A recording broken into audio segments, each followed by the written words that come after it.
it's like on the one hand, I want to be happy about the life that I have because I have a good life and I like it. On the other hand, I live on stolen land and that came at the expense of genocide. We keep coming back to that idea, and that's prominent in your Yeah. book as well as the idea of stolen land. Yeah. It was. What does that what does that mean for you?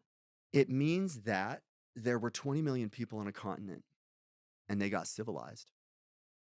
And we all know what that means.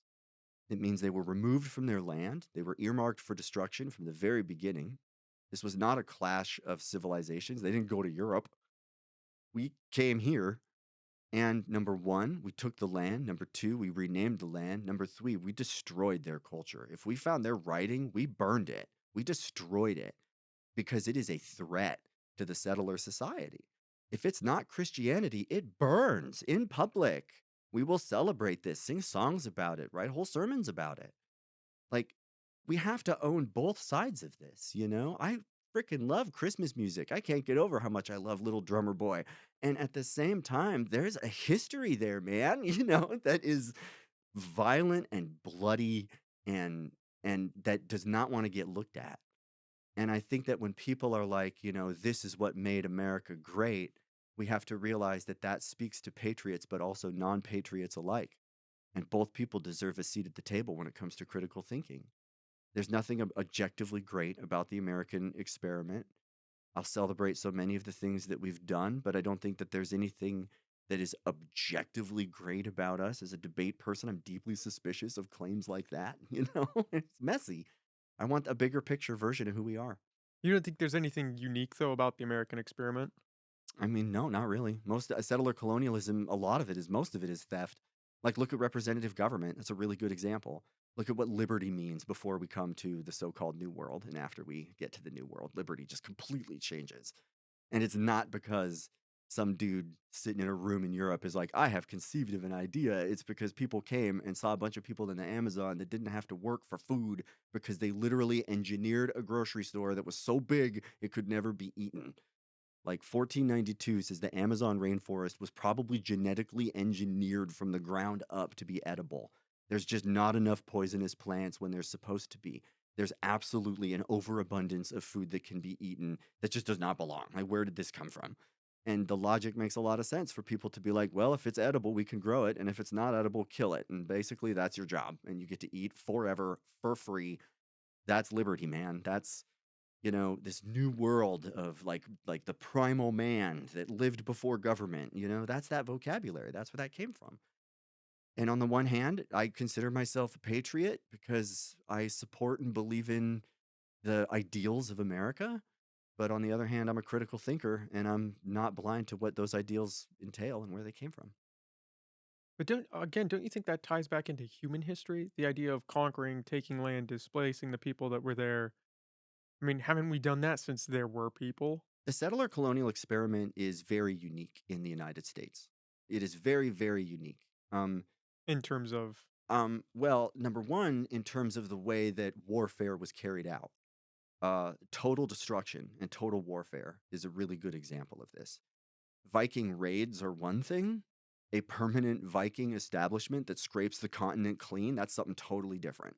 yeah, but wasn't it something like 90, maybe you can pull this up, Andy. The Yeah. 90 something percent of Native Americans were wiped out by disease? Yeah, absolutely. And I think disease was weaponized in a lot of ways. I have heard that argument, but to my understanding, there's no evidence backing that they knew there were Oh, diseases on those. there's literally orders from United States generals and like departments of defense being like they are incredibly susceptible to this, and we will lose this many soldiers to get it there, and they will lose this many people as a result. And we weren't coming here for nothing. It's not like we were coming here and being like, "What's going on? Great. Oh, did I get you sick? I'm sorry." We were coming here to live. To live. Me and my friends show up in your living room. We sit down. We start making food. You're like, would you please get out of my living room? We're like, no, actually, we're civilizing your living room. You need to go be quiet somewhere or we're going to eradicate you. And if you get violent, we definitely eradicate you. And suddenly you start getting sick and then you die. And we're like, disease, man, it's terrible.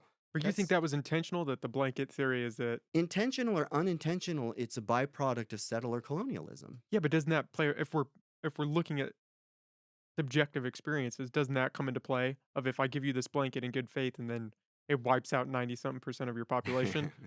Well, I mean, I think that there'd be a real question about the question of that good faith. And I think there'd be reason to beg those questions. And I think that when it comes to the vocabulary of settler colonial warfare, it's explicit. It is one of complete annihilation, of removal, of reprogramming, of the use of fire. That's another one that a lot of people will point at. Immolation in the settler colonial project is fairly extravagant. We set fire to whole villages and things.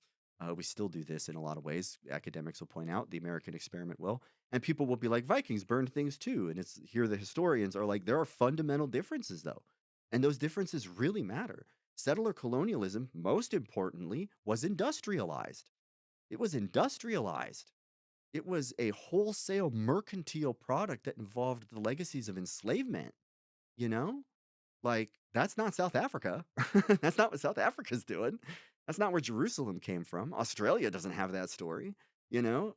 They're all settler colonial states in their own way with their own legacies. But when it comes to manifest destiny and what that meant and what that entailed, both from a religious standpoint and if we can believe in a non-religious standpoint in the United States from a purely secular standpoint, that was the point. That was the goal. Did you find anything on the blankets? Yeah, I'm curious. I'm interested in that. Okay. All right, Um, yeah.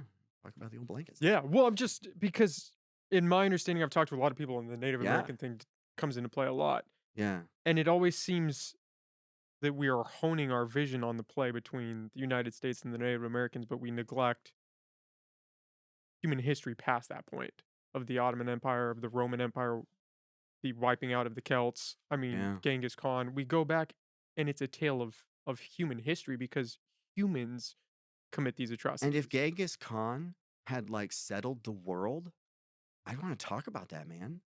You wouldn't wanna talk about I that. would. Oh, he tried. I mean, Right. they But they but would but talk did about he?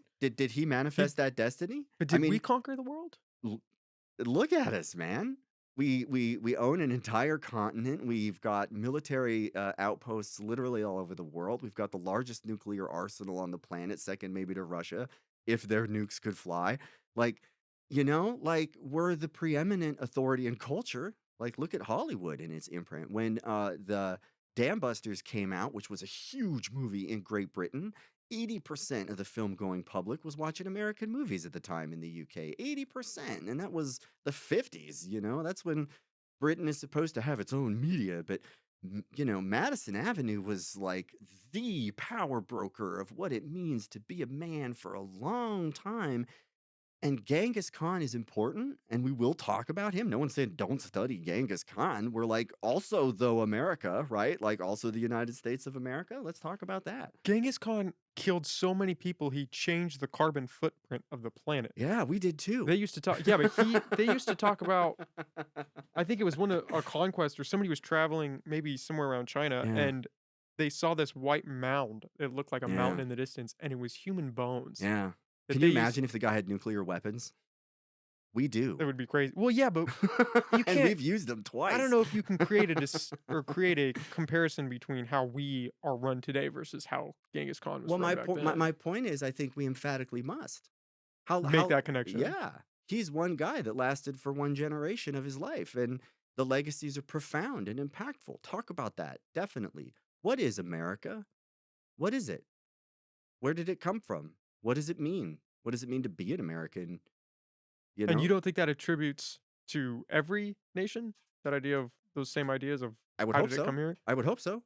I wanted to. That's my point. And I think I don't think it's the same story for every nation at all. I think they're all very different. And I think that the legacies, again, if you read Veracini's work, he talks about settler colonialism all over the world.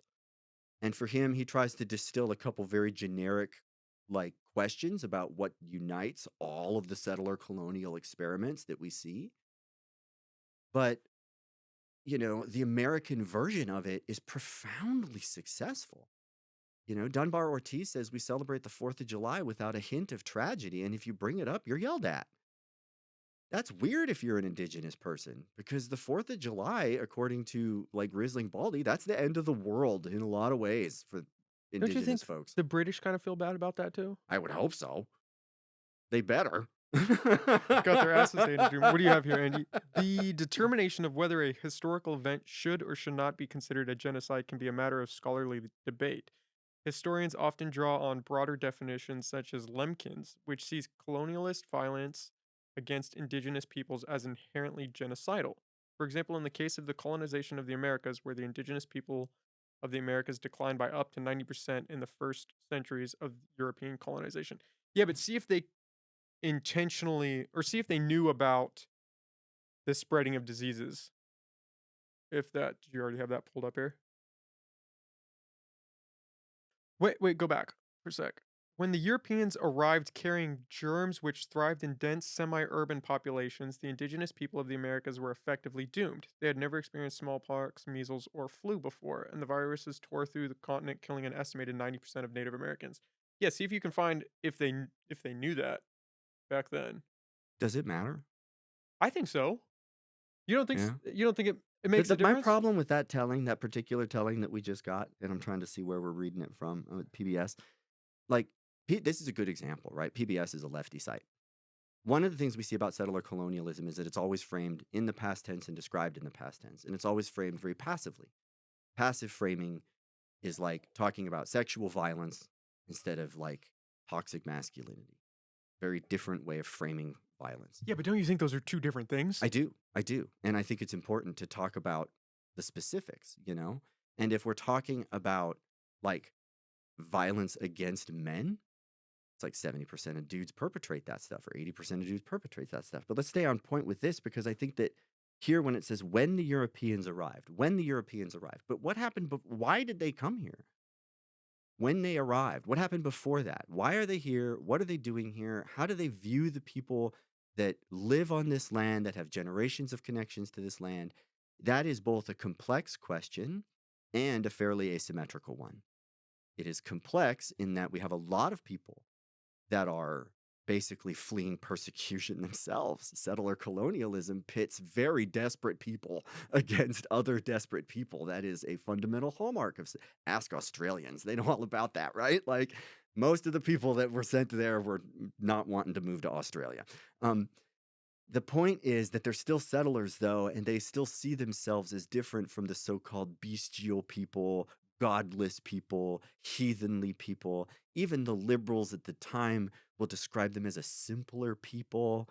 You get it? These are people that can predict eclipses way better than we can. We're still burning people for saying that the world is round, and they're like, no, actually, the universe is a big wheel. It's like there was a very asymmetrical perspective that brought that collaboration of people together. Disease, it's not a question of whether disease was weaponized. Again, we have written generals, written Department of Defense people saying they are especially susceptible to these illnesses. We know that soldiers carry them. Blankets are a great way to solve problems when it comes to like solving the problem. You get it? It's like the point does not have to be a bunch of people saying, let's weaponize a bioweapon of war. It can be mere convenience. It's just basic convenience to be like, we're not as susceptible as they are, which means all of our blankets are deadly to them, you know? And if I came to your house and the story just said, when Aaron showed up, Nick got really sick and it was just the disease that killed him, man, you're going to be like, he came to my house uninvited. He did not belong. He acted like he owned the place and like I was an idiot for keeping things where I kept it. And then I got sick and died, you know? And when I realized you were sick, I was like, dang, man, you get hit real hard by this flu. I don't know. Like germs did it. That's not an accountable telling. I'm I'm ready to accept a world where a bunch of people did not know any better and gave people blankets that they did not think would kill them. I also want to accept a world where a bunch of militarists are sitting around being like, this absolutely works and it saves us a bunch of troops. And there's a world out there that's like, let's not look at that part though. And I don't know why we would ignore that part. Doesn't make any sense. And just by bringing it up, I'm told I'm fixating on it. And I'm like, no, I literally am just mentioning that that's part of that story. It's a big story of how it worked. And just real quickly to touch on the definition of genocide, because that was something that you read. And Yeah, that popped up. as a debate coach, I think this is important. What we call things really, really matters. And which definition we use is an important question for debate. You get it? Like, whose definition of rhetoric am I going to use? We started this podcast with that because it's really important. If you read Foucault, you're going to come to the Alien Movie Project looking for a very different set of issues than I am. But I do think we're both going to come back asking questions about settler colonialism because Foucault's asking questions about discipline and punishment, and Hooks is asking questions about, like, what's a man and what's a woman. And weirdly, those questions intersect. They come together, and we learn things about that. And that's what critical theory is. When it comes to whether or not the settler colonial project in America is a genocide, it meets every test that the UN describes as a genocide. We remove people from the land. We occupy that land indefinitely. We're not staying here temporarily. It's not an outpost, right? We deny them their sovereignty unless you pay the Wiat honor tax here and things like that. You get it? You're not given the real sovereignty to the people that inhabited the land. Most importantly, we have an explicit project of erasing a culture, an explicit project of banning dances, banning writing, kidnapping children, sending them to school. Canada is reconciling with this right now, but we are not. The same technology that's bringing up all of those graves in Canada is going to find very similar graves here, And Indigenous people did not do that on a systematic level ever, anywhere. That just Well, didn't I happen. mean, violence was definitely Absolutely, but let's not. native across But all let's yes, cultures. but here too is where we'll make an example with, like, like war. Like, what is war and what does war mean? And historians will say that the American brand of war is called total war. We call it total war, and the reason it has a name is because it's historically somewhat different. Warfare among indigenous folks was a question of, like, pride. It was a question of boundary making. It was never a question of complete annihilation. One of the huge things that marked the difference between settler colonial warfare and indigenous warfare, we can read it on both sides of the story here, is that we will wipe out their entire village. But that's not entirely accurate because, I mean, just a case off the top of my head, I mean, the Romans sought to wipe out the Celtics. Like Sure. that was a war of annihilation. They Yeah. wiped them, Absolutely. everything about them off the face of the Absolutely. earth. Like that And so was I think there intentional. so I think there we could draw correlates to what happened, right? We could but the indigenous populations of the Americas, so far as we know, so far as what I've read, there's no example of a group of people wiping out each other's whole villages the I way that we did when we came to set up Cincinnati or Helena, Montana, You or might Butte, be able to Montana. I would argue that there probably are cases where they wiped out neighboring tribes. I mean, the Aztecs for sure I did that. mean, the Aztecs for sure did that. And the Native Okay. American tribes, but the Native American tribes were warring tribes. The idea that they Absolutely. didn't or wouldn't try to Absolutely. wipe And the out. and when you look at the Aztec Empire, I think we could make a really fascinating correlation here with regards to how we maintain power and how it works. And we're over time here and a ways from alienhood, but it's a fun question. But what I really want to say that I think is really, really important is that none of this is a question of speculation. It is just a question of what actually happened. But how do we Like, know what actually happened in because some regard? because we can read the sermon. We can read the sermon, we can read the dispatch, we can read the newspaper, we can read the storybook. I mean, these are all the artifacts that we have, and we can see where they position people. And we can literally study the same thing from the other side if we listen, if we listen to the existing peoples that carry those stories forward and talk about what came, and if we believe them, like, that takes a real leap because they tend to not have any of the evidence that we demand because it was destroyed. And that makes it really hard for them to make their case in the land of empirical court, And so critical theory has to have a world where it's like, how do you judge a debate without evidence when one side literally annihilated the other side's evidence on purpose? How do you weigh that fairly? That's a tough question to be objective about. There has to be a vulnerable seat at the table that has some degree of good faith, especially with the asymmetry that we see in terms of storytelling and power structures. And that's what we're looking for. And no critical theorist claims to be the be all end all. I think that's really important to say. Butler says, like, there's no monolithic gender. There's no better woman, better man. No critical scholar has a solution. She calls her book Gender Trouble because all we get is trouble. And all we want to do is name it and learn how it works so that if we want to, we can apply it to ourselves. Just to wrap that up, Yeah. did you find anything on the blankets there, Andy? or the This was more about things that they had brought along with them, different diseases, etc. did you find anything saying that they Nothing actively specific. engaged in biological warfare? This kind of touches on that a little bit. What you have highlighted here? Yeah. The arrival and settlement of Europeans in the Americas resulted in what is known as the Columbian Exchange. During this period, European settlers brought many different technologies, animals, plants, and lifestyles with them, some of which benefited the indigenous peoples. Europeans also took plants and goods back to the Old World. Potatoes and tomatoes from the Americas became integral to European and Asian cuisines, for instance. But Europeans also unintentionally brought new infectious diseases, including smallpox, bubonic plague, chickenpox, cholera, the common cold, diphtheria, influenza, wow, malaria, measles, scarlet fever, STDs, with the possible exception of syphilis, typhoid, typhus, tuberculosis, although a form of this infection existed in South America prior to contact. The infections brought by Europeans are not easily tracked since there were numerous outbreaks and all were not equally recorded. Historical accounts of epidemics are often vague or contradictory in describing how victims were affected. Because a lot of that information was destroyed. What does it mean that STDs is included, but not a legacy of, like rape, where breeding indigenous people away was a systematized solution in some American colonies, where women are abducted, like Genghis Khan, man, that guy's like the STDs. Let's just talk about the STDs of Genghis Khan. Like if we just fixated on the STDs and not what the dude did, that would not be the whole story. And the Wikipedia article that y'all have brought up, I think, is an interesting one in the passive framing of settler colonialism. Again, it's very passively framed.